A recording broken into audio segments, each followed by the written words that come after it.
and welcome to the latest episode of Greifenhorst, my medieval fantasy let's play, where in the last episode I made a grievous mistake. It was painful. So in the last episode I was working very diligently to find enough pieces of crying obsidian to make an advanced enchantment infuser. And it turns out that this backs up. It turns out that I missed a piece of crying obsidian when I was doing the editing of the episode after the fact. I saw that there was a piece that I missed. So I do in fact have enough crying obsidian for an enchanting infuser and an advanced enchanting infuser, but what I'm looking for now and what I'm failing to find is any amethyst. So without the amethyst, I can't create an enchanting infuser. And it turns out that the advanced infuser requires 2 ingots of netherite. So I'm not going to be making that anytime soon either. Which kind of leaves me at a loss as to what I'm going to do this time. Well, I say I'm at a loss, but I have an idea. And quite frankly, hopefully it kills 2 birds with 1 stone. I could go exploring to try to find a town or something and maybe get amethyst that way, and that's valid. But I think it's time to do some work a little closer to home. So what I'm thinking this time is I'm going to go down our central shaft and start building our central staircase that will be essentially the core, the conduit, the heart of our underground base, and ultimately the entire complex. But before I do that, it's also time to take care of some chores around the house. So we moved our primary wheat growing location to down below, and that's going great gangbusters. But so I'm not replanting the wheat up here. Everything will be down there. But while we're at it, let's go ahead and grab some of these other fruits, vegetables, and grains, because it's an important part of every diet. As seen in numerous television commercials during my youth. And just a note on that. So first of all, if you grew up, well, even in the 80s or 90s, right? Children's cereal had just enough wheat or flour in it to hold it together. But essentially it was like, 90% or so sugar. And I remember where the wizards at Madison Avenue, the advertising guys, got in a lot of trouble for making these claims that, this box of sugar was good for you and healthy. So the way they would market it so that it could get past moms would be that they would show, usually on the back of the box, sometimes in a commercial, but either way, they would show this bowl of cereal in the middle of a table that is like, decked out to be almost a breakfast smorgasbord, right? So, there's be pancakes and waffles and bacon and hash and toast, eggs in 14 different ways and all this. And the claim was, whether it was, whatever, sugar frosted sugar bombs or whatever, they would say part of this healthy breakfast or part of this balanced breakfast. I mean, at that point, you could put a tire in the middle of that table and say, hey, this is part of this balanced breakfast. It doesn't mean the tire's good for you. It just means that it's the middle of what is otherwise a healthy breakfast. Yeah, that was a short grandpa moment, but yep, it's a wonder that we survived those days, and it's no wonder that so many old folks like me are diabetic. So, anyway, on a lighter note, I'm excited about the prospects of finding amethyst in here because, amethyst is useful for a number of things, and one of the things that I would want beyond the enchantment infuser is to be able to make phantom rails. Now, I mentioned in the past that, phantom rails basically make invisible rails for the create mods that you can run trains on, but since the rails are invisible, looks like your train, or whatever you make the train to look like, is just cruising through the air, the water, along the ground, whatever. Now, I've also mentioned that I'm using the Serene Seasons and the Hourglass mod, and specifically it's the Hourglass mod that kind of screws up my ability to have phantoms in the game, right? Because otherwise they're always out every single night. There's just no way to turn them off at that point because of the way the timings work when you lengthen the Minecraft day to an hour like I have. So I turned off phantoms so that I'm not getting constantly dive bombed at night. But the problem with that is if I turn off phantoms, I still need those phantom membranes to make the phantom rails. So it's a bit of a sticky wicket. And I came up with a homemade recipe using amethyst and paper that will give me phantom membranes. Yay! But you see, the flaw in that strategy is I can get paper. That's not a problem. I still need to get the amethyst. And so going back all the way to what I was saying about going down the central shaft and working on our central stairway, if we happen to find a amethyst geode down there, that would be a blessing, a huge boon to the overall effort. So that's what I'm hoping for, among other things. I mean, plus, it's time to make some forward progress on the estate, the castle, the base, whatever you want to call it. Looking forward to it. I was doing some surfing on the web and looking at some old medieval castles out of Germany, and it got me in that mood, just gearing up for this. So here we are. I said here we are. Thank you very much. Still experiencing a little bit of latency, but this is what it is. It is getting slowly better. I mean, before I was getting the latency and I was getting these pretty intrusive warnings all over my screen saying, hold your horses, stop the presses, your CPU is about to explode, and Distant Horizons can't do anything. Well, that might be a bit of an over-exaggeration, but you get the gist, right? It was freaking out saying too much is going on. Right now I'm making the architect table, and I need to make a stone cutter and a mason's bench for crafting the bits when we get down there. Anyway, as I was saying, I was getting the latency and all these dire warnings of the end of the game or the world or whatever. But now I'm not, or at least I haven't seen any warnings yet. I am still getting a little latency here and there. But my CPU is not choking on it, so I take that as a positive sign.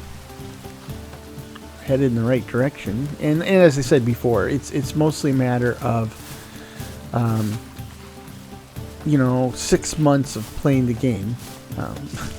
Not really 6 months, because I think this is like episode 10. So 10 hours of playing the game, where Distance Horizons was set way, way, way down using the old algorithm, and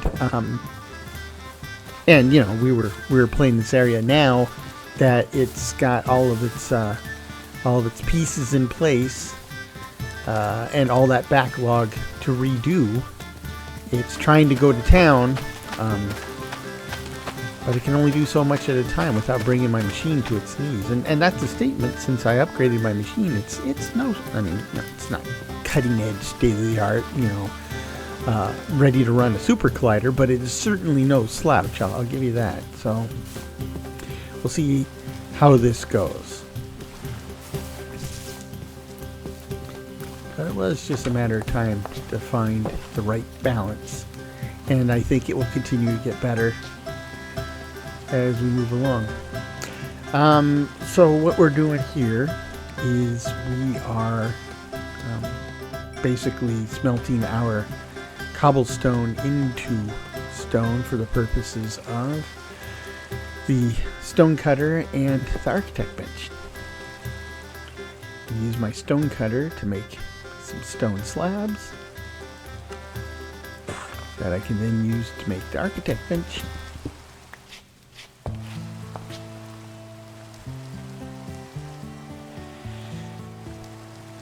Now the architect bench, you probably know what the stone cutter is, but the architect bench comes to us from the Domnum Ornamentum mod. And if you've been watching my my Londinium series, you know that currently we're building the manor house, and I'm using a classic open timber wattle and daub approach, and we're using the architect's table from Domnum Ornamentum to give us these really cool framed blocks. And it does a lot more than just framed blocks. It does all sorts of panels and doors and stuff like that. So it is going to be a necessary component when we're down there building the central staircase, because I kind of have an idea what I want to achieve, and we're not going to be able to pull it off with just straight vanilla blocks, right? We're going to need some fancy bits.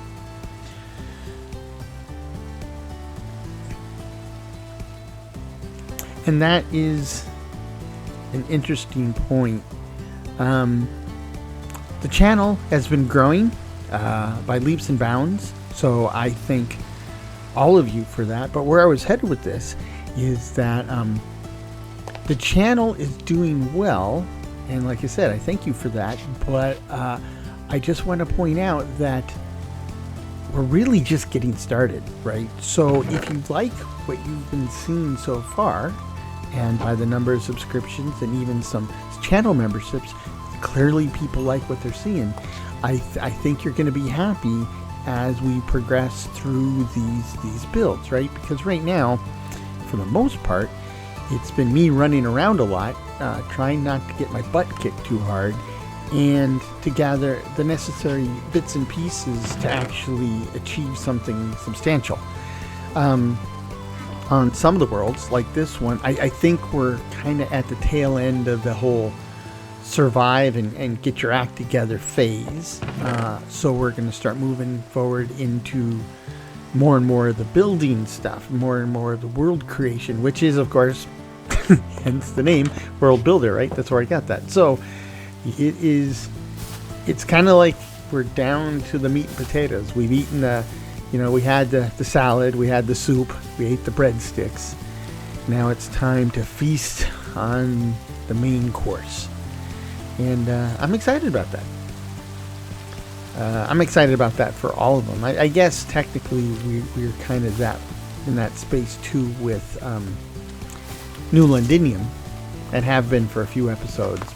But we're still very much living out of a handful of chests, and But the good news there, at least, is that we're very close to finishing the overall structure of the manor house, and then it's a matter of installing a working storage network and and then furnishing it, right? So, and furnishing not just, here's a bedroom and, here's a bed and chest and blah, blah, blah.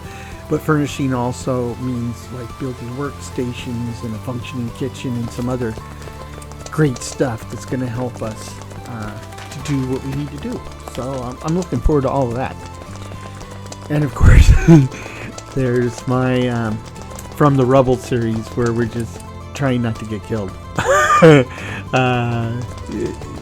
Easier said than done. I mean, I haven't got killed, so thank heaven for that. I want to make sure I'm in the right spot before I start busting blocks. Now, I'm using my spell.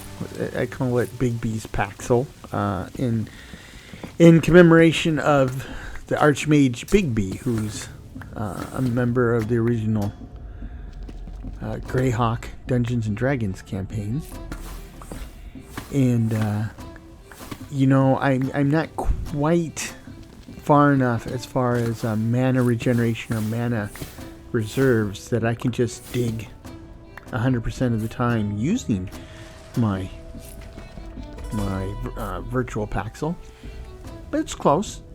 And so especially when we're working on Deep Slate, Deep Slate takes time to break apart, especially when you have a stone pickaxe like I do. So the spell, as you can see, it just eats this stuff for breakfast. So I figure a combination of a pickaxe block or two, and then use the rest. Gift certificate. Use the rest using the spell will keep things moving along quite nicely, with the exception of the occasional latency, like this. Ooh, this one's pretty bad. Pretty bad.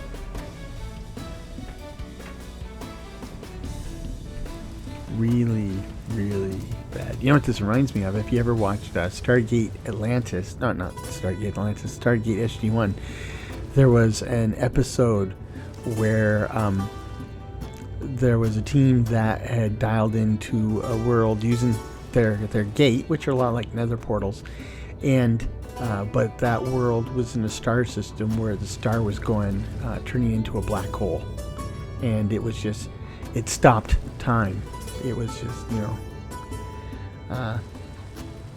just stopped, because that's what happens when you get presumably that's what happens when you get closer to the event horizon of a black hole. Time starts to flow differently, because not only can light not escape the black hole, time can't escape the black hole.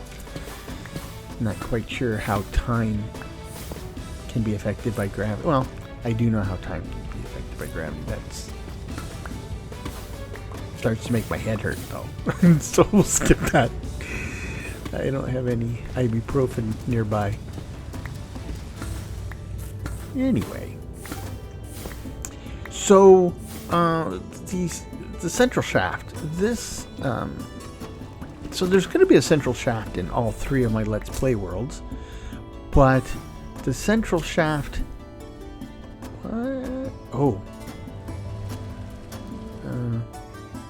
Firing magic missile, not the Paxel. You can't kill a block, generally speaking. Anyway, the central shaft in...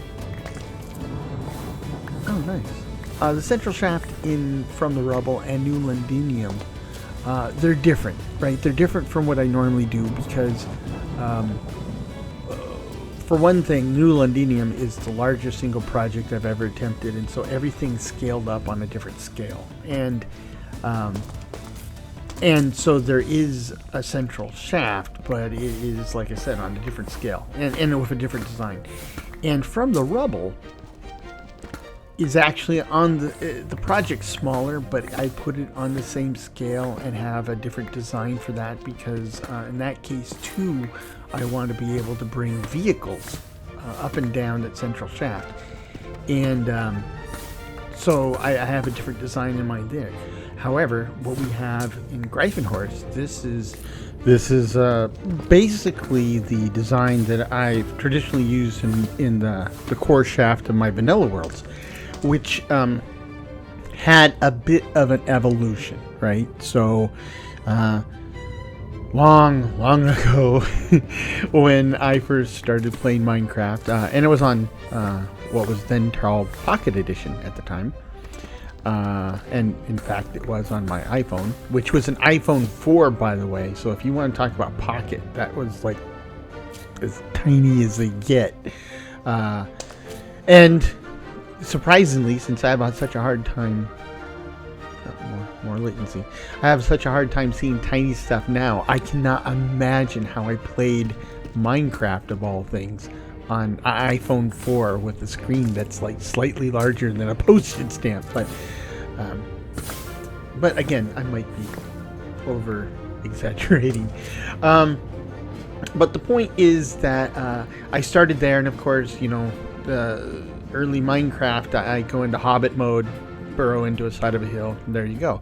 Over time, I realized that that's how you start, and then from there you try to build on the surface, but then everything keeps attacking. So working your way underground seemed to be a viable option, and that's when I eventually adopted the I do useful stuff on the surface, but the important stuff I want to protect and maintain, I move underground. So the original central shafts were something like this, right? Which is a 3x3 hollow tube with a ladder, or eventually bamboo scaffolding running up the middle of it. Easy peasy lemon squeezy, no problem. The problem is that that's how I started, and I go up and down that ladder all the time. But then I realized that the concept of building what I call the metro, right, is all the way down there just above bedrock. You could build a tunnel system, right? It takes off the 4 cardinal directions, and until I rediscovered modded Minecraft, I would put minecarts down there, right? Powered minecarts, and I go zipping north, south, east, west, no problem, using those. And using that system is good because it's just above bedrock. You can go under oceans and stuff, not cause a problem. Digging at that level was a fantastic way to find diamonds and redstone and all the other goodies. So that became a very viable option, and then it extended by going into the Nether, right? So because there is, I'm sure you already know, but there is a 1-to-8 relationship, a spatial relationship between the Nether and the overworld, which means if I build a portal here and then I go 8 kilometers away and I build a portal there, and then I use those portals to go into the Nether, I'll find that in the Nether those portals are only 1 kilometer apart. So you combine the two, build a similar system in the Nether for going really long distances, and everything's awesome. But see, once you have that, and again, we're talking vanilla, so the use of horses is kind of like important, right? Because you get a good horse, you really rock it. You couldn't really use a horse if you have to go down a 1x1 shaft on the ladder. So the evolution of that design was that you keep the 3x3 central shaft with the ladder running through the middle of it, but then I built a 3-wide spiral staircase around it. And using the spiral staircase, you can then ride your horse up and down, no problem. Though you do get kind of dizzy going, Mach 12 down that spiral. So that's how that evolved, and this is essentially what I'm building now, right? And the beauty behind that system is it already fits into the grid system that I've used for ages, which is centered around a fully irrigated field, right? So if you plop down water, you flood a block, then you can grow crops in four blocks in any direction, right? So you essentially have a 9x9 field, and then you add a layer of blocks around that for framing, buffer, walkway, whatever. So I built, had a tendency to build on a an 11x11 grid, and where two grid blocks would be butt against each other, they'd share a block. Anyway, I've gone over that in the past, some other videos, and that system has worked particularly well for me for all these years. And then they got Elytra, and so now everybody flies around everywhere. So that, but not me. I really don't see much point in going to the end. It's just a lesson in futility, frustration, and been there, done that. So Elytras aren't really all that interesting to me. Now, that's not to say that flying isn't interesting to me. So one of the things I was excited about when I started playing modded Minecraft was the fact that we're flying, baby. But you see, you don't have to go to the end to fly. And in fact, the flying that we're going to do, depending on which of my worlds we're talking about, it's ironically, pardon the pun, it is a more down to earth. Not literally. It just means that you don't have to go to the end and find an Elytra in a city, but rather we can build our own flying machines. Now, granted, it's not as cool as having something that looks like a Superman cape and lets you fly around, but I would argue being in a little steampunkish airship or riding a Griffin are, in my book, cooler than Elytra. So, to each his own, I guess. But that's just the way I work at it. So what we're doing today, it's I can't do it necessarily in my sleep, but I've done it enough times that there's no guesswork involved here. It's pretty straightforward. Now, another thing is that in New Londinium, the city's going to be built largely out of deep slate, and let's face it, it's going to be so big that there's no way I can pull enough deep slate out of the ground to supply the deep slate. So in that case, I have a mod called Create Cobblestone, and with a filter you can create deep slate in a create contraption. So that's what I'll do there. And from the rubble, we're going to largely build using light gray concrete. So deep slate is, for the most part, a decorative kind of throwaway stone there. But here, I really want to build the castle and the fortifications and stuff using deep slate in all sorts of different variations of deep slate. But that's a lot. And I think we definitely can get what we need by tunneling out of it, and that's just as well because I don't have the create cobblestone mod here, right? We can create cobblestone the old-fashioned way with lava and water, but anything besides that, well, and basalt. I mean, blue ice and lava, but besides that, we're kind of on our own. So. I definitely will want to use the deep slate that we tunnel out of the ground here, like we are.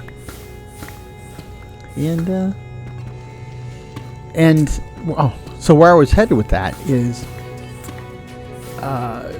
though that is a lot, a deep slate, it's not unlimited deep slate, right? It's not an infinite supply. So I want to make sure that I use the deep slate where I need to and use something else where I can get away with it. Now, to that point,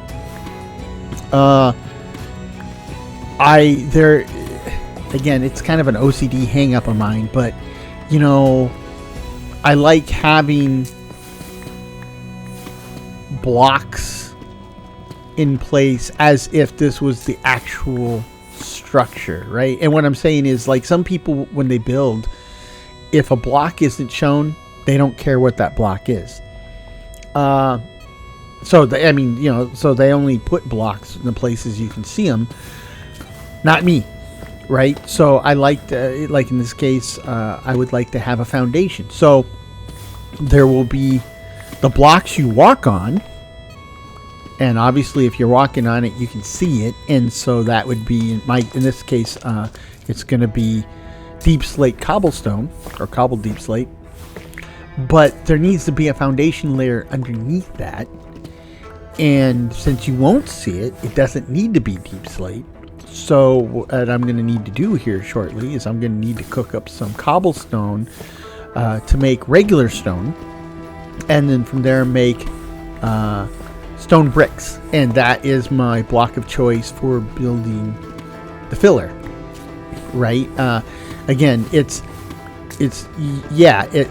mean, calling it filler, people go, well, why don't you just use whatever block you have the most of? You know, just use junk blocks. But that's not how I work, right? So, I mean, this isn't a timed an Olympic event. You know, I'm trying to build something, build it my way, build it so I'm happy with it, and, you know, with my particular emotional and intellectual hang-ups. That means I won't be able to sleep at night if I know there's a bunch of junk hiding behind the walls. I guess I would have been I should have been a contractor, because you would have wanted to hire me, make sure there's no Twinkies wrappers and trash stuck in the drywall of your house that we built. But I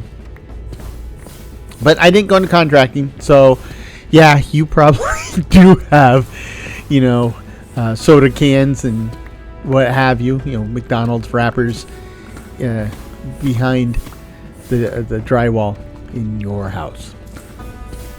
Oh well. That's just how it works. I mean, you know, workmen have been throwing stuff away in construction sites and foundations and stuff ever since the time of the Romans, so it's nothing new. But let me just tell you, when you start doing some home improvement stuff around your own house and you start finding stuff like that, boy, does it make you mad. You know?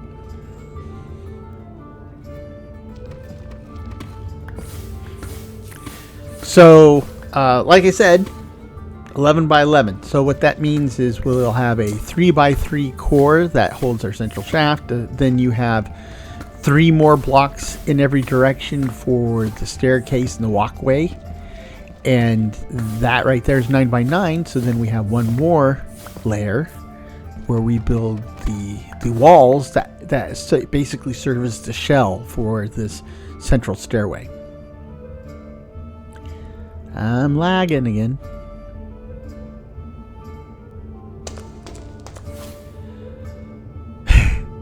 And now not.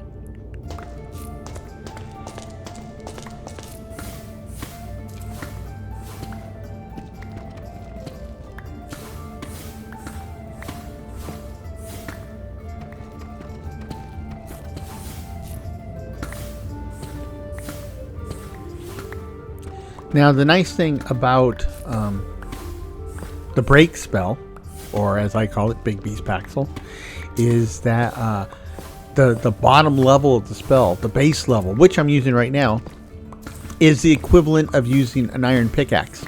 So this works for anything except obsidian. So, and that's, I guess that's kind of like in some, I think it was this series, I might have spoken a little bit about, sometimes I feel that Ars Nouveau feels a little OP, and that's one of them, right? I could make the break spell pretty much from almost, the minute I was able to cast any spells, I was able to make the break spell. And in this particular case, I didn't have an iron pickaxe, right? Didn't have access to one. But using spells, didn't need one. Good to go.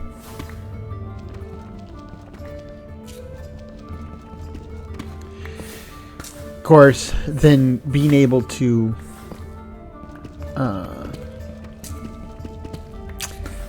bump the spell up so that I could amplify the spell and use it against Obsidian wasn't a big drain either, because in the case of doing it without Ars Nouveau, all you need is a diamond pickaxe. And in the case of doing it with Ars Nouveau, all you need was a diamond pickaxe to get the glyph, and then after you have the glyph, you don't need the diamond pickaxe anymore. Well, which is good because it got eaten up. But my point then is, from then on, I don't have to worry about diamond pickaxe durability or enchantments or any stuff. Now, starting over again. Now, later, I mean, I've never gotten this far. I believe it's tier 2, but later there will be glyphs that will give me the equivalent, or the ability to add the equivalent of a fortune effect onto my spells. So then, if that's true, and I'm pretty sure it is, then I could then create a Big Beast Paxel spell that had the equivalent of fortune on it, right? So we really don't lose out. And then you can add effects like the fortune effect or whatever multiple times, just like you can with fortune 1, 2, and 3. And that's all great, but you have to remember that every single time you do that, you make the spell dramatically more expensive to cast. And at this point, that is a statement, right? Because I've got 240 mana, and it's not as bad as it was a couple episodes ago, but it's certainly still bad enough that I can easily get tapped out on the old magic meter pretty quickly, sometimes even accidentally. So, we do have to kind of watch ourselves here and make sure we don't,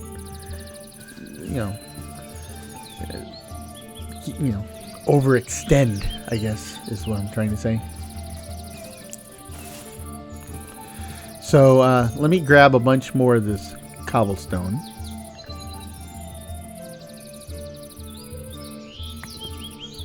Okay. And then let's go throw it into the furnaces so that we can make stone. And from there, stone bricks. And then we'll be ready to build. Where is... I could have swore I got 3 extra full stacks of cobblestone, and they're not here. Which is annoying.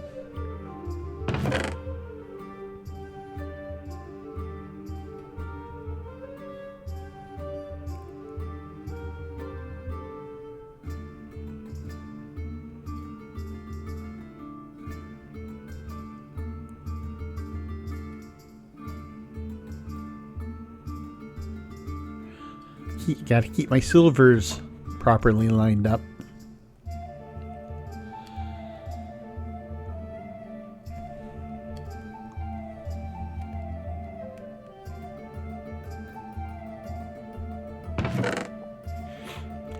Have a block of diamond already. Yes. Normally I would start working on a suit of iron armor. But okay, I got two full stacks of cobblestone. And running up the stairs here.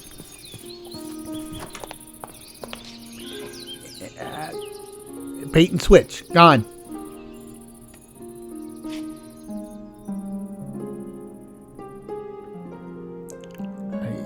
I don't think I'm lagged. So I don't know what the problem is, but we're going to make sure I get this to work. Anyway, so I would normally be working on a suit of diamond armor, but okay. I have the 2 extra full stacks. But in Greifenhorst, we've got the Epic Nights mod and several add-ons for it. There we go. So, hello. Open the furnace, please. Open the door, Hal. Open the door, please. Okay. Oh, they're all going. Okay. So, go ahead and make my bricks. So, I mean, I'll have to take a moment to kind of examine what's available, because see, like, if they're upgradable to like netherite neighborhood or not. But take a gander at those, because if I can get to like close to diamond effectiveness using these armor types, I think I'll go that route, because they look cool. I mean, they just look cool, right? I mean, Minecraft armor is what it is, and I'm using the Lithos texture pack, which really does a fantastic job, I think, with the vanilla armors. But they still kind of look a bit like, a kid's Halloween costume. And the Epic Nights stuff, well, as the name suggests, they look like Epic Nights. So I'd prefer to stick with that if I can. Now, Ars Nouveau has some magic-based armor, and the point behind that stuff is that it comes in 3 flavors. All of them will help increase your total mana pool and your mana regen rate. It's just that one set looks like Gandalf, and that's the one, it offers the least physical protection, but it really does a number on your mana pool and the ability to regenerate. And then there's a middle of the road set, which I don't remember what it looks like, but it does okay with the mana regen and your mana pool, but offers better physical protection. And then there's the Battle Mage set, or I think they call it the Battle Mage set, which offers decent, traditional physical protection, but it, the extra mana regen and extra mana pool size is kind of small. I just realizing that I put away all my deep slate back up on the surface, and so I probably need to go up and get more. The other thing I'm realizing is that I want to get some fancy blocks out of the chip mod using deep slate, but it doesn't work with deep slate cobble. So not only do I need to go all the way upstairs and get a few stacks of deep slate cobble, but I need to go all the way upstairs and start smelting some deep slate cobble into deep slate for those blocks that I want to create or modify in the Mason's table. So, just another classic failure on my part. I'm talking, I'm having a good time, and I'm not thinking things through as well as I should. But, and if I was completely solo, that would kind of really annoy me. But I'm not solo. You're here with me, and that makes it a-okay. It's worth it. Besides, no autopsy, no foul. No animals were hurt in the making of this video. More importantly, no players were hurt in the making of this video. So, it's no big deal.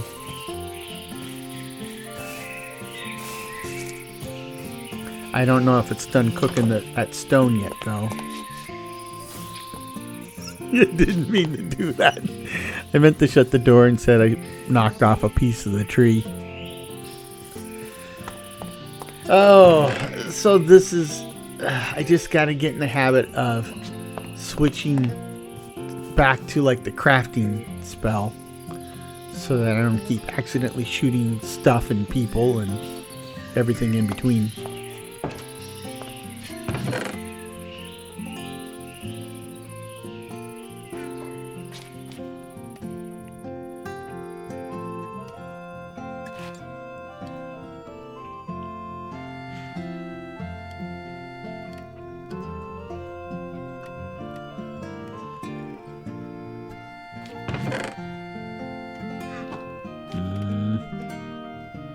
So I want to get it to a number that's divisible by 4, like 40, and then I can pull the stuff out so that we are efficient. Oh, too late. It's already running. Just trying to be efficient with the use of fuel, right? Because I prefer not to waste a whole thing of coal on like smelting 1 or 2 items, or having to using an item of coal or charcoal to smelt just 7 items. That's a little bit of a waste too.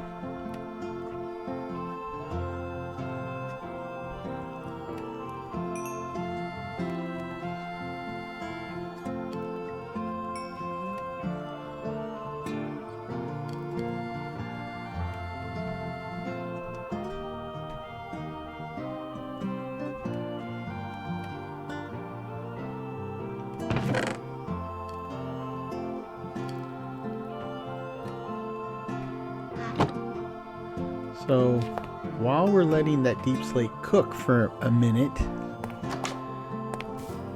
maybe I can come out here, get some dirt, and make some organic compost.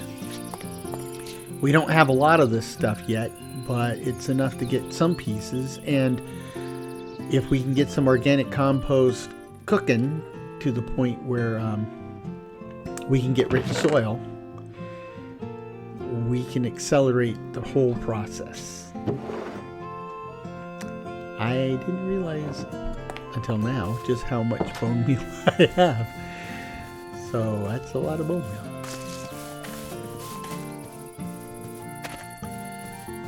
So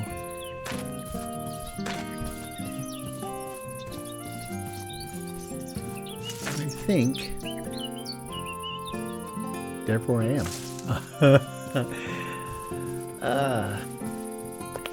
I think I just realized that I don't seem to be growing any flax, and I need to be growing some flax.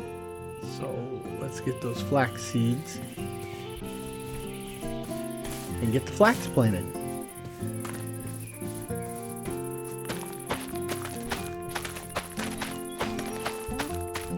Because it is important to get your flax straight.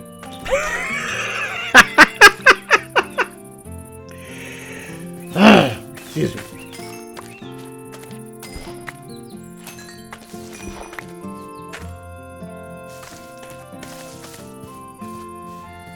Okie dokie.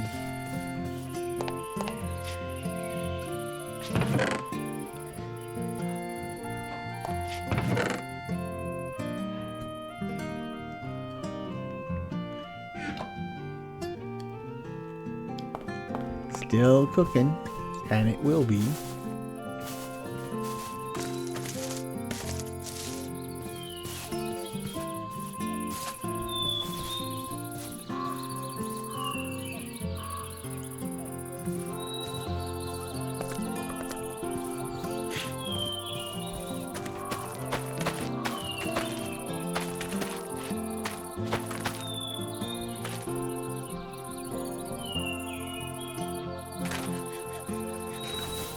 I told you.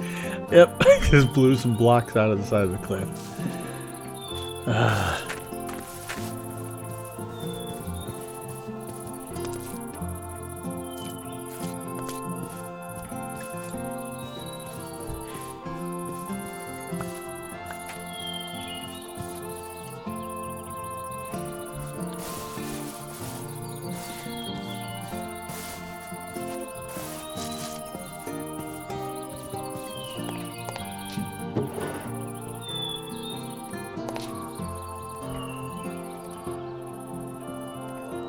lagging, I think.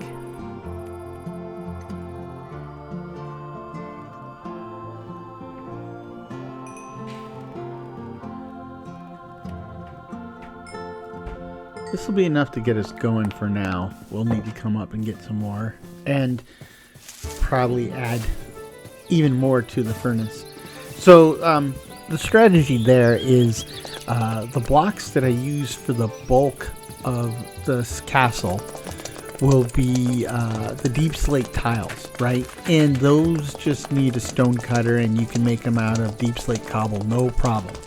So, but I want to have a different type of stone, a different stone design for the trim, and that would probably be one of these bigger blocks. So smooth inlay deep slate or smooth deep slate. Is that what it is? Yeah. So smooth deep slate column or smooth inlay deep slate. I think I'll go with the smooth inlay deep slate. And this would be essentially the trim. So, and then like I said, over here we'll use deep slate tiles. And now you'll see the method to my madness.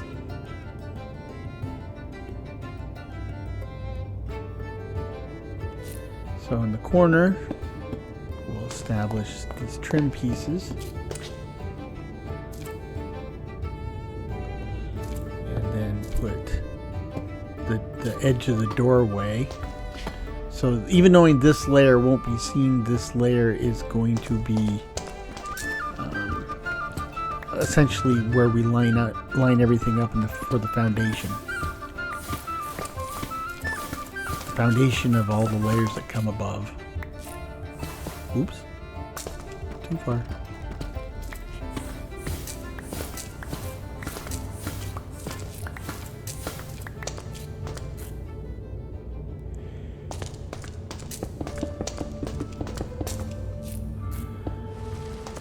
Sounds like it's raining again. Now the floor will just be regular deep slate, cobbled deep slate. And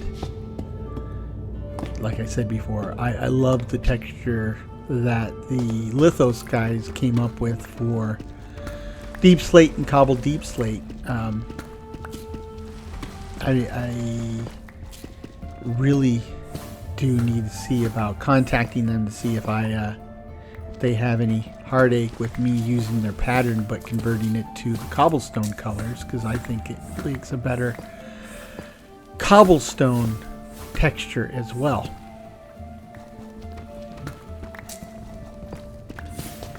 It looks kind of like flagstones.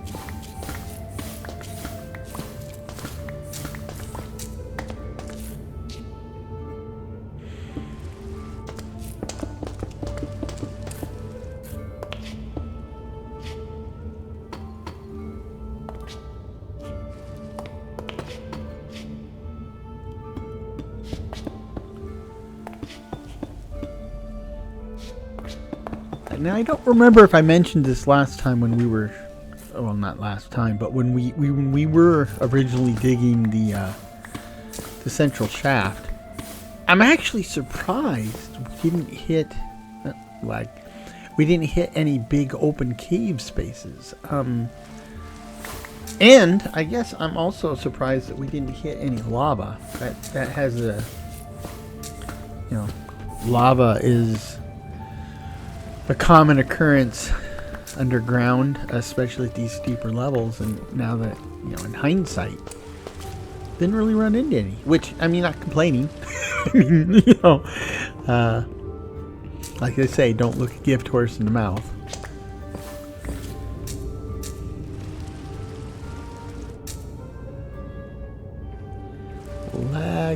Lag.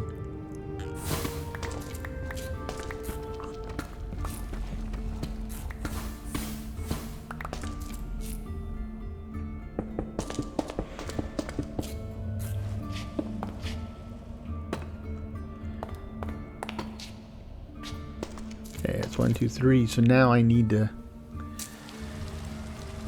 where this is going to be that central shaft, right? So the corners will be my special deep slate design.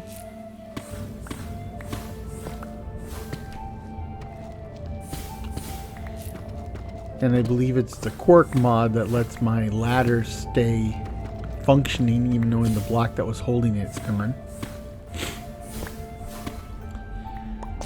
Of course, all that goes bye-bye if you knock out the top block. Then all the ladder blocks underneath will go tumbling down. Whoa, whoa, whoa, whoa, whoa. Nice shooting, Tex.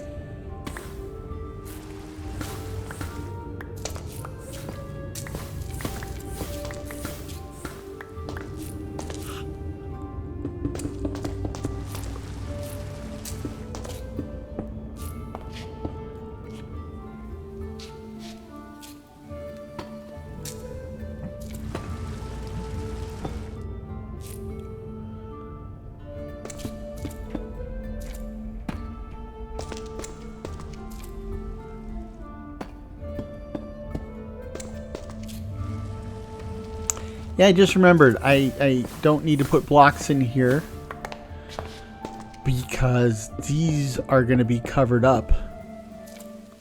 You'll see how and why in a moment, but basically that's where the stairs will go.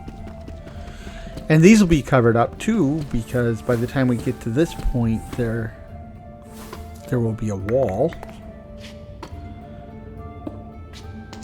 here, because we're not going any further down.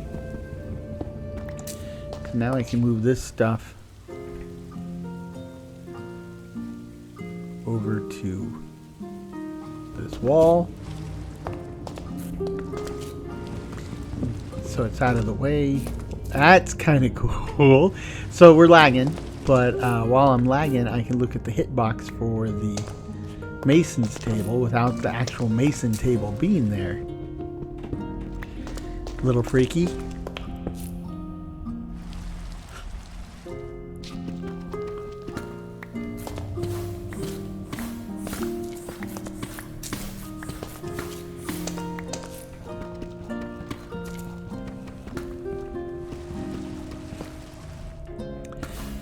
Oh, I remember my early days of trying to build a base underground. In those early days, I didn't understand how... well, I didn't understand a lot of the basic aspects of the game very well. Things like lighting and... the mechanics of lighting and growing things as part of a farm, or even how light and conditions would encourage or cause grass to grow on dirt blocks, right? How that worked. Once, and YouTube to the rescue. But once I learned those things, it truly opened up a whole new world, and I've really been enjoying it ever since.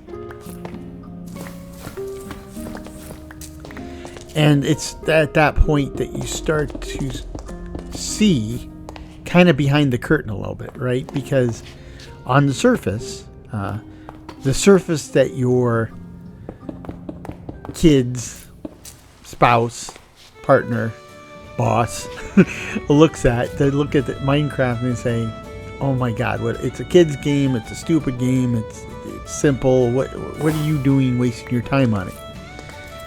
But you see, to the casual observer, it is a simple game. But I can guarantee you the developers will make a very strong argument that there's a lot of thought and deliberation and lines of code behind every single thing that you can do or have done to you in this game. A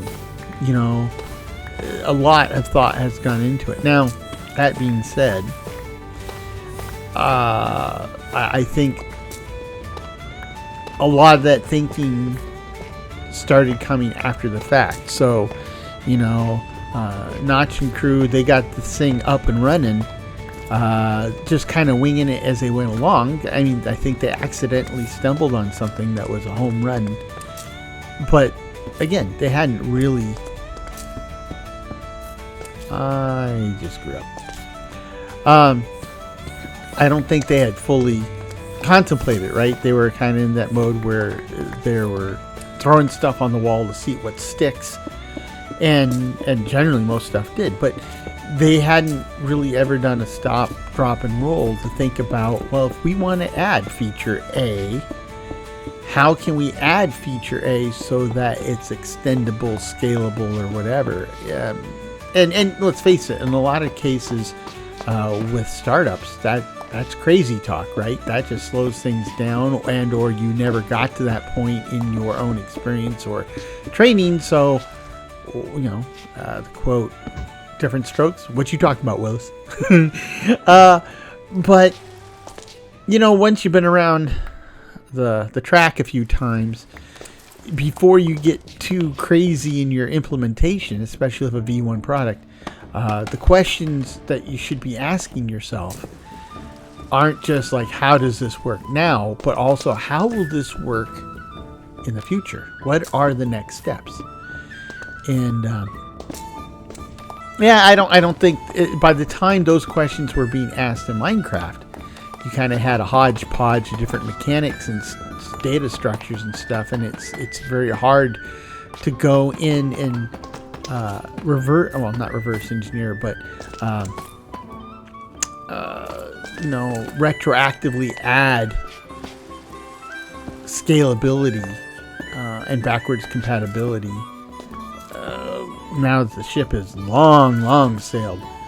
So, which is, again, going back to what I think that the Mojang team really should be concentrating on, is that idea of re-engineering the back so that it's a platform, and at the same time re-engineering the mechanics so that it is scalable and predictable and consistent.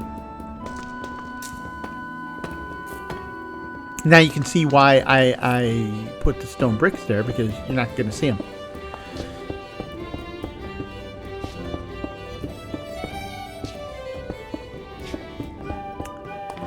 Now I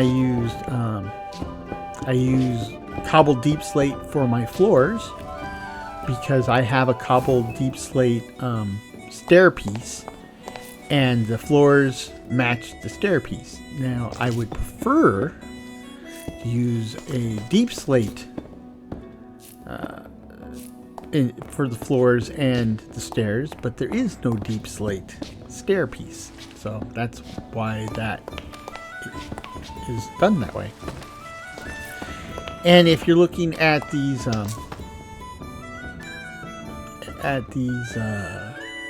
corner pieces I have,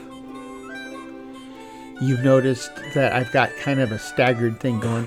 From the inside, what you'll see is every other block will show 2 blocks in the corner, and then the next layer up will show no blocks of these smooth inlaid deep slate. But if you're on the outside, it actually has an appearance where you see 1, then the next layer up is 3, right? And then 1 and 3, and that staggered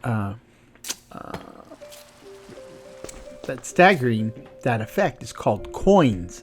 Not koi with a C, or a coin that you can spend, but coin, Q-U-O-I-N-S. It's an architectural feature, and I think it looks pretty sharp. So I'm going to incorporate that into this castle. Now, right now I just need a purely decorative piece, and I think I'm going to grab this loaded cobblestone, which looks pretty cool. And I'm going to stack them. Oops, wrong block.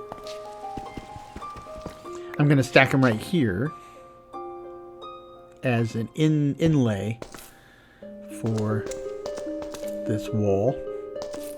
Now, in past designs, I wouldn't put a wall there. I would actually put the nether portal there, right? And then everything's nice and neat and compact. The reason I don't do that now is that it's kind of hard to make it look good. Plus, when I'm of the firm opinion that when you have a nether portal, you should have it free and clear for a few blocks worth on both sides of the nether portal, so that when you come running through that puppy, either way, you want to be able to clear the portal and not accidentally send yourself back to where, maybe you weren't running, maybe you were running, but if you were running, you don't want to go right back to what you were running from. Especially because he'll probably get a few free shots at you before you fully materialize. But, yeah, and the other thing is, I guess I haven't discussed the metro design. I mean, I did talk about the metro tunnels, but let's talk about the metro. When I was building those tunnels that I described earlier, where, you go all the way down and then you go north, south, east, west, those worked great. And for going long distances, safely, quickly, efficiently, I use those pretty extensively. But then I kind of wound up realizing that I'm spending most of my long distance travel time down at the bottom, and then if my workshop was on the surface or near the surface, I had to climb the ladder all the way up. So, oops, I'm out of stone bricks. Nope. I'd have to climb all the way back up. So that is when I started moving my workshops and stuff all the way close to the bottom, because that's where I tended to be a lot.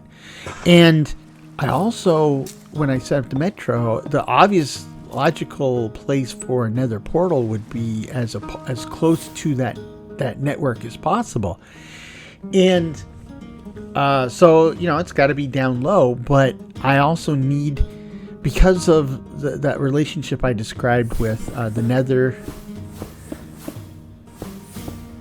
This needs to be flooring. I'm going to walk on this, so it's got to be a different block. Because of the relationship, the 8-to-1 relationship between the nether and the overworld, need a light. That's just temporary. We'll have lights in the ceiling, but for now, I just don't want stuff to spawn on me.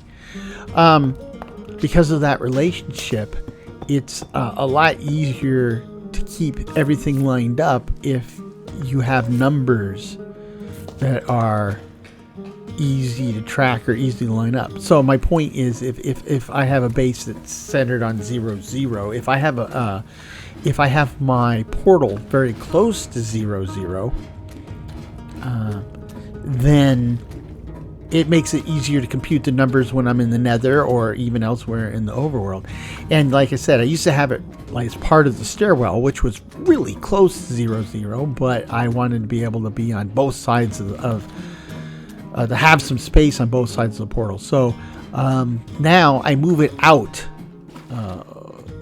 one module away from the central staircase, which now means I can make it look nice, and it looks like it's, a place of honor and of importance and usefulness, as opposed to kind of tucked away into a corner as an afterthought.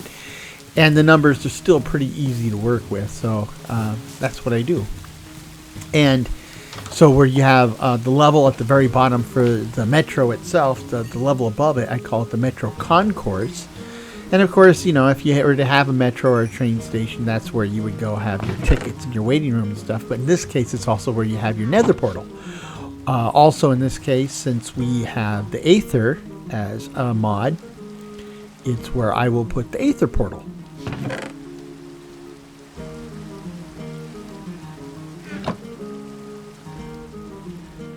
Okay.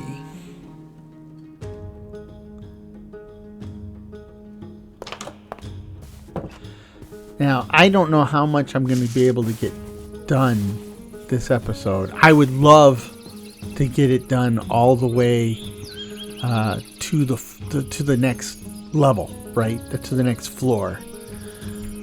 But looking at the time, I'm already at the end of the episode, and I'm not quite there yet. So I just don't know how far I'm going to push myself on this one.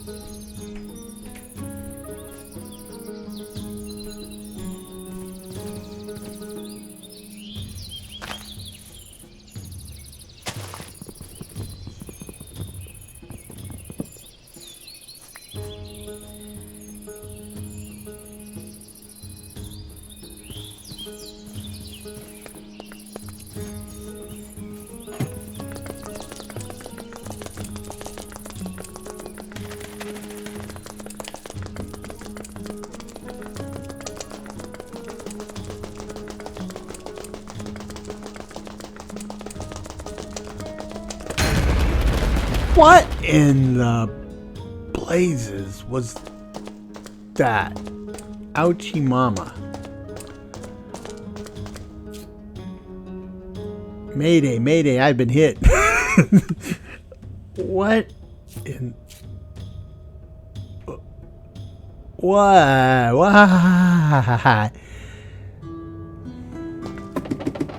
I'm gonna feel that in the morning. I'm still can't be killed for the next couple seconds, so it's about to expire, but I don't see anything down here. What did that?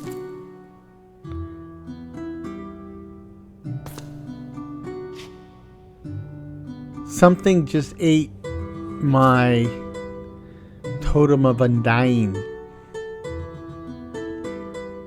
And they're not here to cackle at me, point fingers. Hold on. Now that sound is from a kobold, and those eyes are from a kobold. Now, I don't fully understand them. I don't know why there's an invisible kobold. And kobolds are... they will defend themselves, but you gotta attack them first, and I don't know if anything the kobolds have that will single shot you as you run down scaffolding. So I don't know how this plays into my recent accident, but I will say this. Besides the fact that I lost my totem of dying, this is good news in that if I have a kobold, an invisible kobold spawning here, I'm pretty sure that somewhere in this chunk or close to this chunk there is a kobold settlement, and that's useful for a couple different things. One, I kind of like the kobolds. Two, I trade with them the same way that I trade with the villagers, and that I'll give them some beds, and then, I can go through their drawers, but they usually have amethyst. So that might be... I came all the way up. I didn't hear any of them, so... If they're close, they're not that close.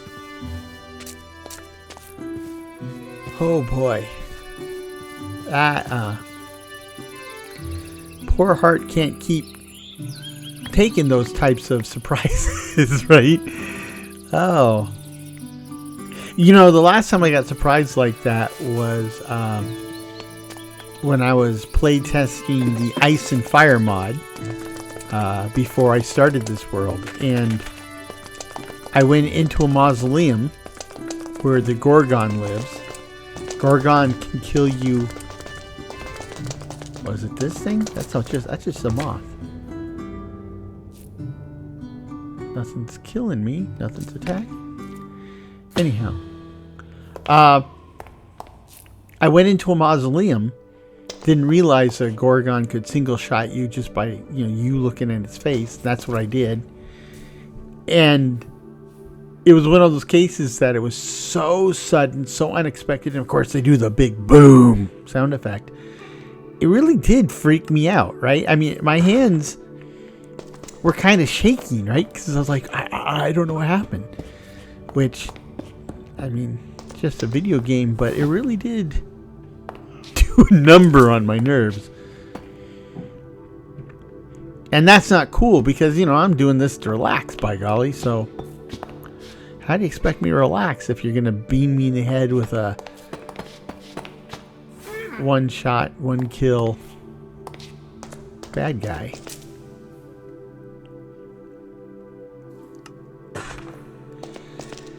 Yeah, I might need to move create a furnace and move it down here so that I can smelt stone while I'm down here. Oops.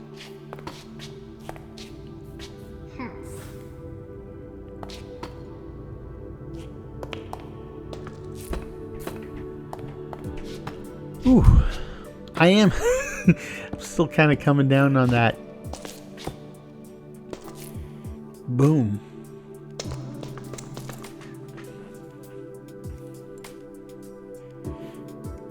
So let that be a lesson to you. Kids, don't try this at home. Only do it with adult supervision.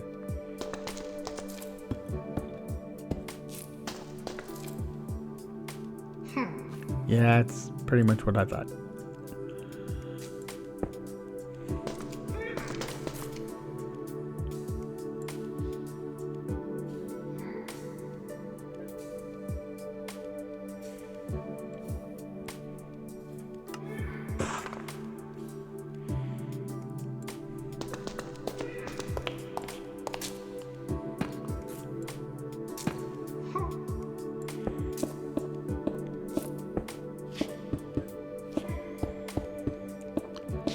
Now, I'm still using quite a bit of stone brick blocks, but what you'll see is that I'm using fewer and fewer of them as we go up, and that at some point it'll use very, very few of them, well, relatively speaking, because as we wind up,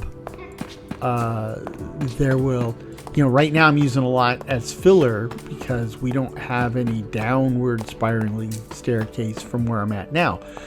But as we get to the second level and above, you know, it will have the downward side. And so there's going to be open space and the set of stairs on both sides of the central shaft. So won't need as much stone brick filler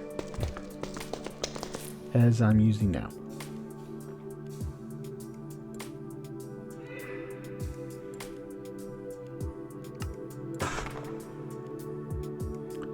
But I'm not there yet.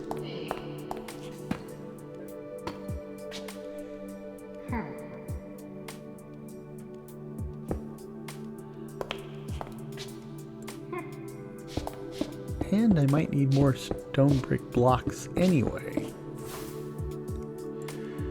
Okay, change might to definitely.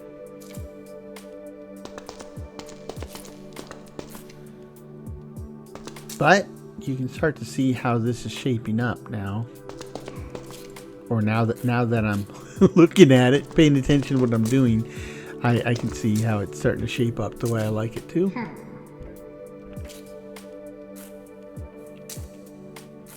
Wonder if there's a way to get a good view of it.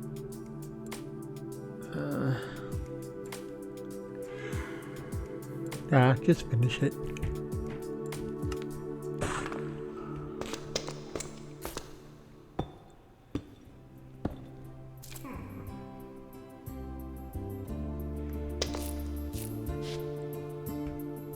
Yeah, I'm gonna need to carve this out too.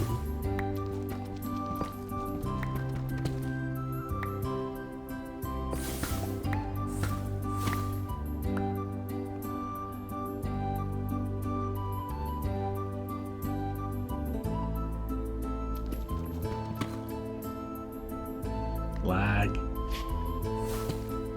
Of course.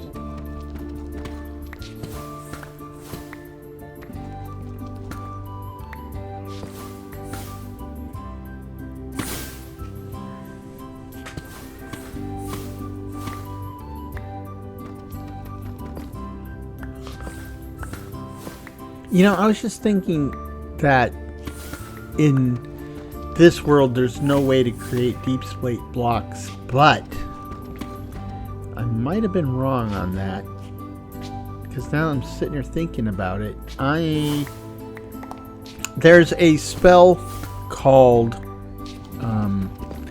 Mage Block. I mean, you get the glyphs and you can create a Mage Block, and what it does is it basically creates temporary blocks, right? They're kind of cool looking, but the idea is you can use them to block a doorway or something, but they don't last forever. In fact, they last a few minutes and then they're gone. And I'm pretty sure, if I remember correctly, you can get things like Amplify or some other glyphs that you can use to modify the Mage Block spell. And at that point, you are summoning not Mage Blocks, but like dirt and stone and probably deep slate, and they last permanently. So that's something else I'll have to think about. I'll have to try to remember to look up later, because if I think about it, if that is something that I could make into a spell. Okay, so I'm thinking out loud here, so my apologies. So if I do know I can make a Mage Block spell, and if I can modify that spell so it creates permanent blocks, then through the use of spell turrets, I know that I have spells to break those blocks. So again, through the use of spell turrets, we could create a farm, right? That makes different types of blocks. We could create a deep slate farm and a cobblestone farm and whatever type of farm. So that would be interesting. And in case, the way I envision it is you would set aside, so you would hollow out a few blocks in a row, and you would put a source block of water on one end so it flows toward the other end. And then the other end, you would point two spell turrets. One would be a spell turret to create the block, and the other would be that would fire right afterwards to break the block. And with the flowing water, it would then take the broken block and push it. And if you had a hopper in the space where it was pushing it, it could then go down into a chest or whatever. And that's how that would work. I'm kind of excited to try that, maybe. So, well, I'll need to remember to add that to my to-do list of things to try. But those are not just for me anymore, right? I think in fact, I need to go pull my whole list out and clean it up, because I think that's exactly the type of stuff that you and I, should explore together in our live streams, right? So the next planned live stream will be a week and a half from now. It'll be on February 23rd, and I think that one will be the Create mod, and so we'll go into that and we'll explore. I'll show a few things about the Create, but mostly, hopefully, other people will show up and they'll have questions, and we can explore those answers together. But then 2 weeks after that will be another scheduled live stream, and on that one I'm excited about the prospect of exploring Tinker's Construct, because I know it's powerful. I know not only is it powerful, I know a lot of people are really excited about working with it, really love working with it. And that's a clue that there might be something interesting there, right? I mean, if nobody likes it, then that's a clue that probably it's not worth your time. But there's a lot of people who are really emphatic about Teeker's construct, so let's go check it out. Yeah, so the thing is I'm just excited about this whole live stream concept I've cobbled together in the first place, because I do these mod deep dives, and for those of you who watch them, who enjoy them, and especially those who have subscribed and commented because of them, thank you. Right? I do enjoy doing them. They are a lot of work, but I also think they're important because, as I've said numerous places, I love the state of Minecraft, modded Minecraft. And I think the mod authors are doing some fantastic work. And if I was to give them a report card, it would be like straight A's as a community across the board, with one notable exception, and that's documentation. And it's not just a Minecraft modder problem. This is the developer problem, right? As long as I've worked with developers, they love coming up with solutions, and they don't mind explaining their own cleverness. They just don't want to write it down. They don't want to explain it to people. They don't want to explain it to muggles, right? That's what the problem is. And that's why I spun up those mod deep dive videos, because modded Minecraft can be really complex, right? Some of these individual mods are really, really big and complex, and there are certain people who like the people who love Myst, the old game from the 90s, right? They love to experiment and just see if they can figure out how things work. I get that. And, hey, if that's your cup of tea, then, drink heartily. But the vast majority of people don't like to try to experiment to get something to work, right? I mean, how would you feel if you had something like,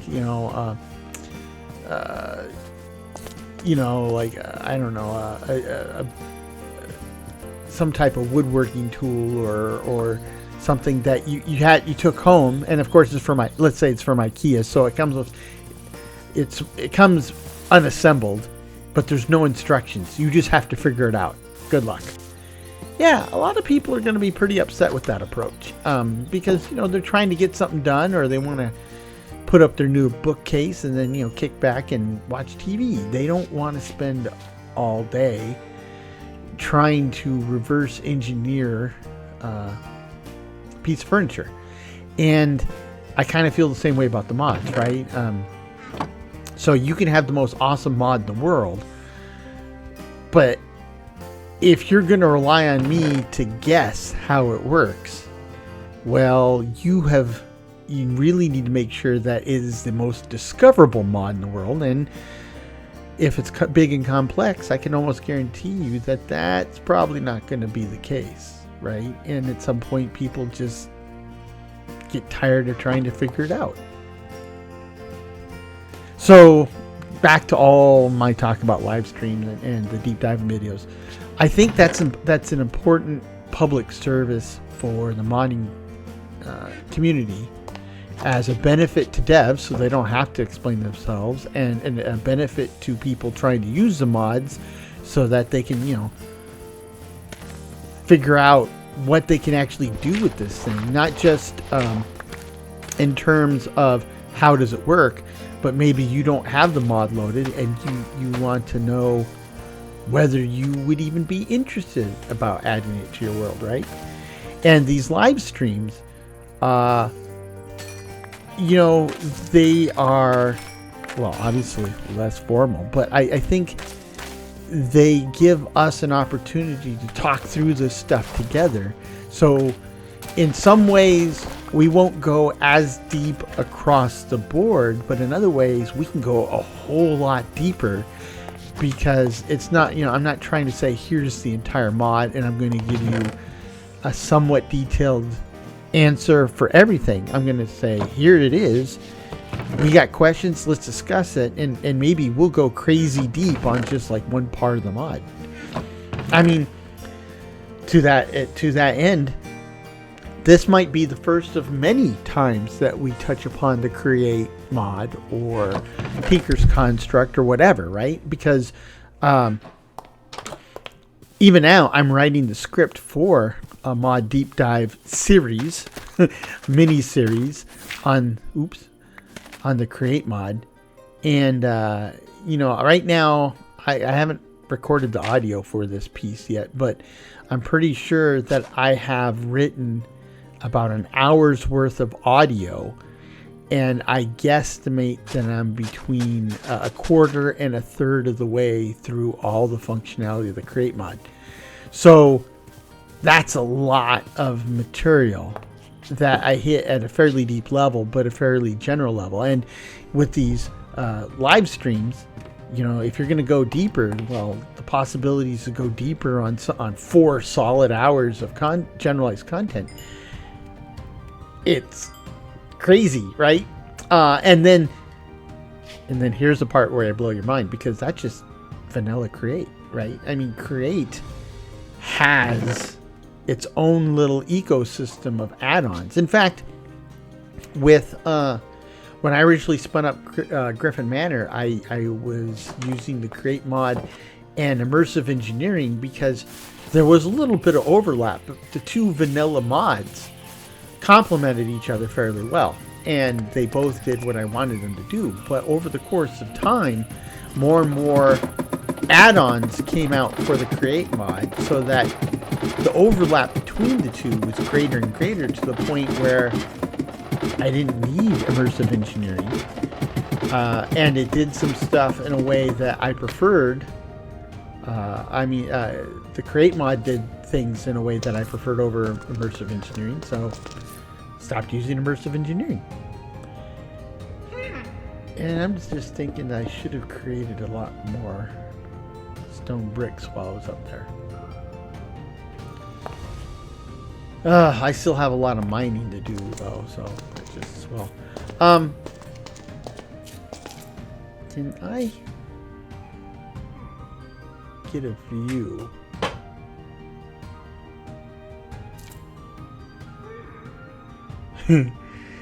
Looks like my helmet's too big for me.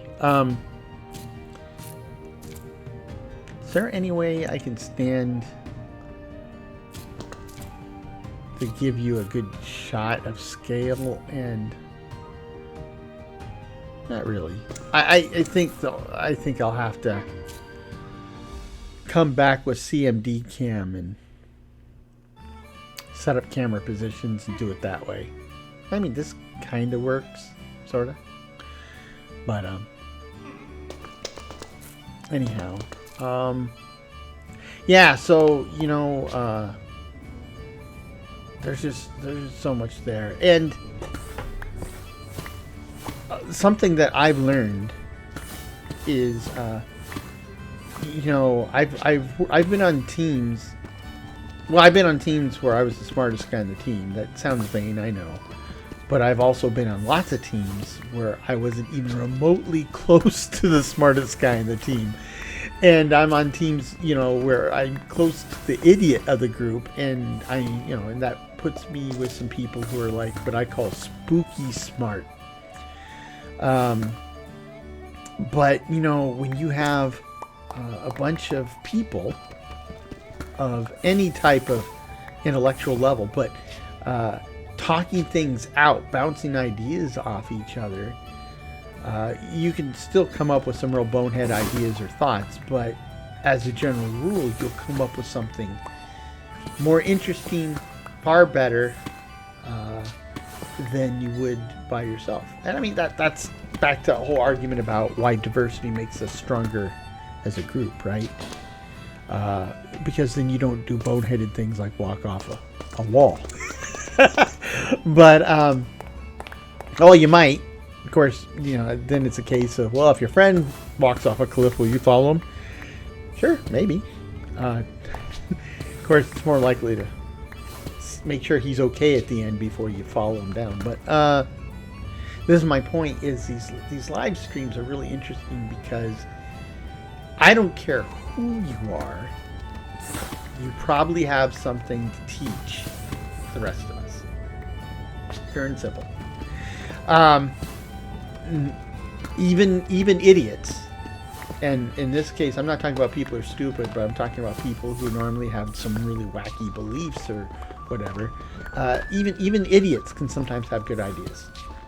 And if you're not an idiot, then you can have like a lot of good ideas. And if you start throwing some good ideas out there, they could then kind of be the fuel for other people to have the good ideas, and you guys can start building good ideas off each other. This is why brainstorming in a group is such a powerful tool, right? It's really fabulous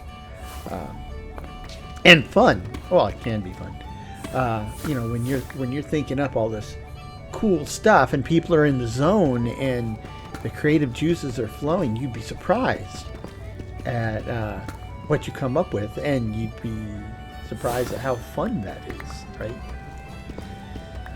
Fun is a pretty subjective term. It is possible to have fun at work. I'm not going to say it's easy, but it is possible, right? When you were working with good people, and people have a sense of humor, and there's not you have a manager as opposed to a boss. There's a lot of potential there to really rock and roll and get things done. And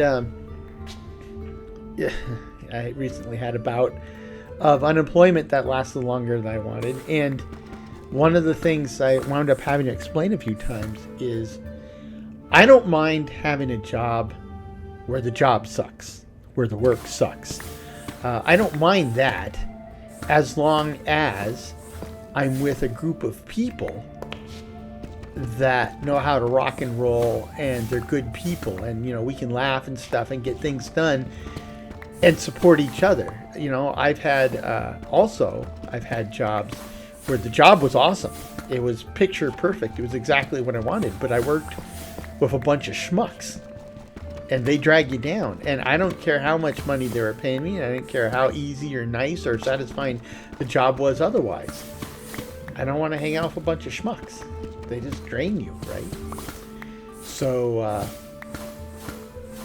wow, I've digressed quite a ways before I started. I don't even remember where I started. So,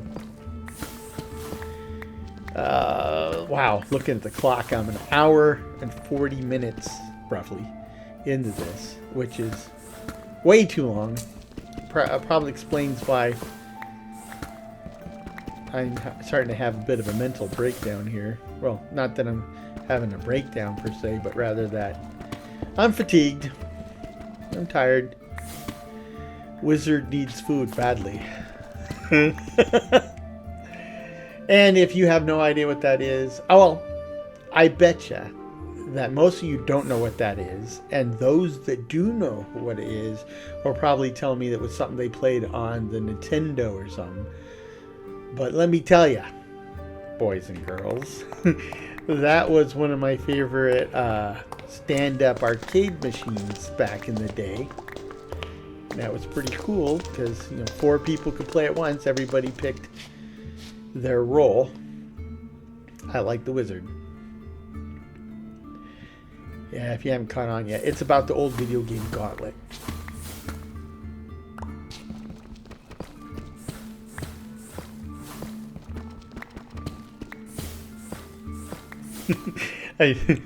And when you need food to heal up, a lot like Minecraft. But so when you're getting low on health, it would give you a warning for your character. If you were the wizard or the rogue or the fighter, wizard needs food badly, cleric needs food badly. I just remember it's a co-op game. at its core, so you can have up to 4 people playing at once. And I just remember times that we're on the verge of a TPK, a total party kill, and the machine is constantly talking over itself. Wizard needs, fighter needs, rogue needs. Everybody needs food badly. Dead. Okay, go get some more quarters.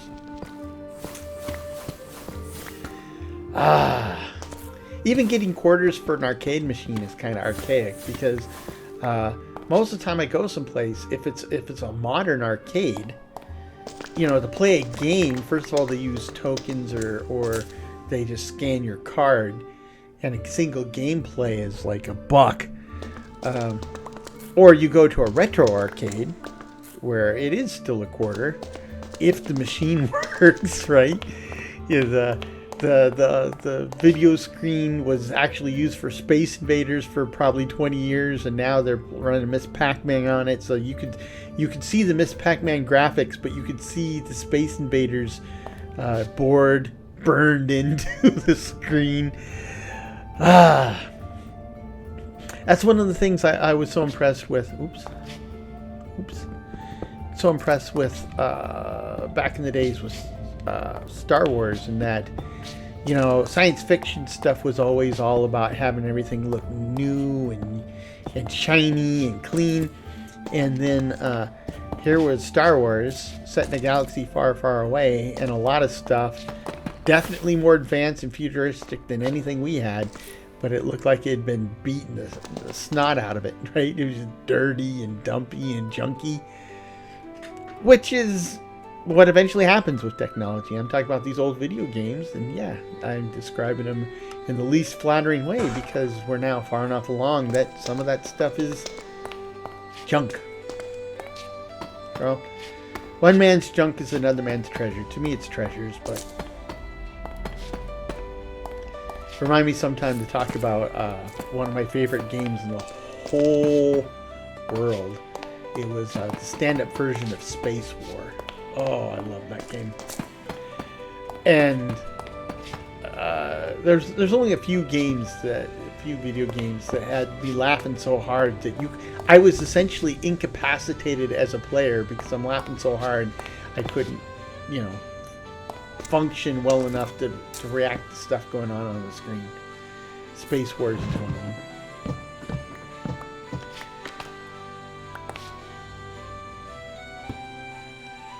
Way back in the day, I remember I had to walk and or ride my bike 1.5 miles to the Family Fun Center to get to the closest Space Wars game, and that was before I had a job or even an allowance, so quarters were mighty rare. But I'd do it. The other problem was Space Wars was a 2-player game. Couldn't play. I mean, you could play it one person, but it's not much fun. So it's a 2-player game. Growing up with my kid sister, she did not like me. So we didn't do much together. And until I hit 8th grade and met Eric, I didn't really have a super mega pal help you bury the bodies type of friend. So I was kind of stuck. It's okay. I was a bit of an introvert back then anyway, so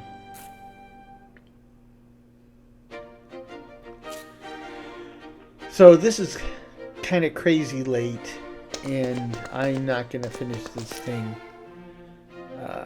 I'm going to run out of blocks. I mean, I'll take it a little further. I'll take it far enough so that you can see where we're headed. But I already know I don't have enough stone brick blocks to do what I want to do.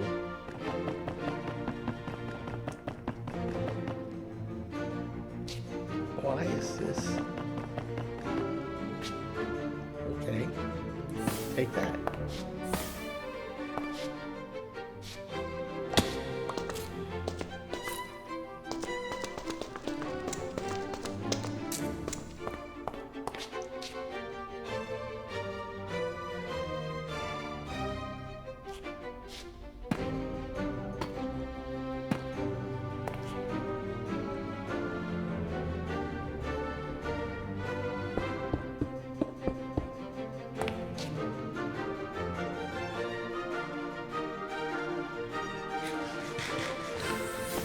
I got to stop doing that. I have to figure out. I just have to get in the habit of switching to decaf. No, I mean switching to the crafting spell.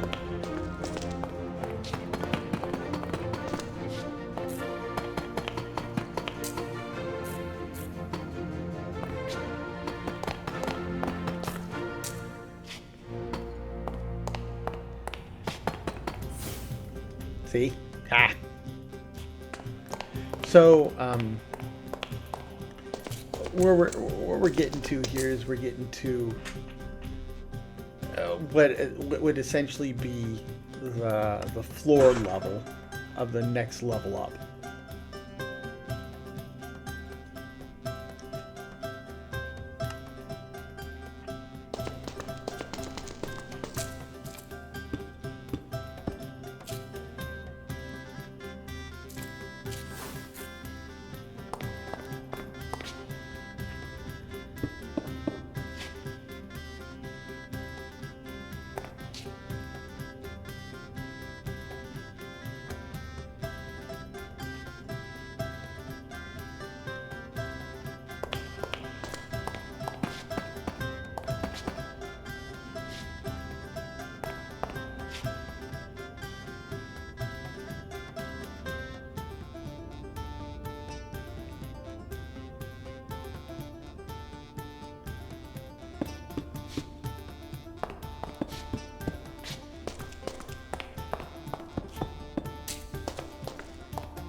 So this level right here where I just plopped down the stairs, from this point forward, this would be that filler level, right?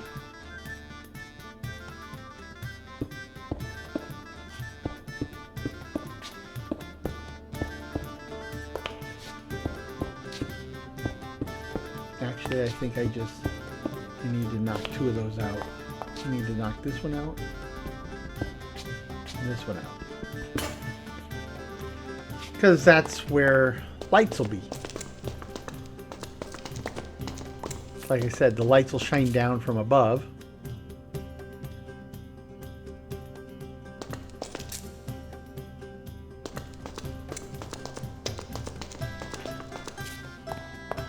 Let's go ahead and place these. Yep. And this is, the lights will be floating in front of those. I won't be able to finish them this episode, but trust me, that'll look a lot better when we pick up where we left off next time. But yes, that's more than enough. So I want to thank you for joining me on today's episode. It didn't quite get as much done as I wanted, but we certainly got this started. We're on our way. You can get an idea of what we're going after here, and give you an idea of the shape of things to come. So again, thank you, and I hope that before I go, I want to give a special thanks out to those who have subscribed recently, but a special thanks to my channel members who are listed here. These people rock, and I hope to see these numbers grow, because the more rock and roll stars we can get in there, the more we can kind of ping off each other, build up better and better ideas, and really an awesome community. So thank you both for being there for me, and for everyone, I hope this finds you and yours in good health and good spirits, and perhaps a touch of good fortune. Cheers.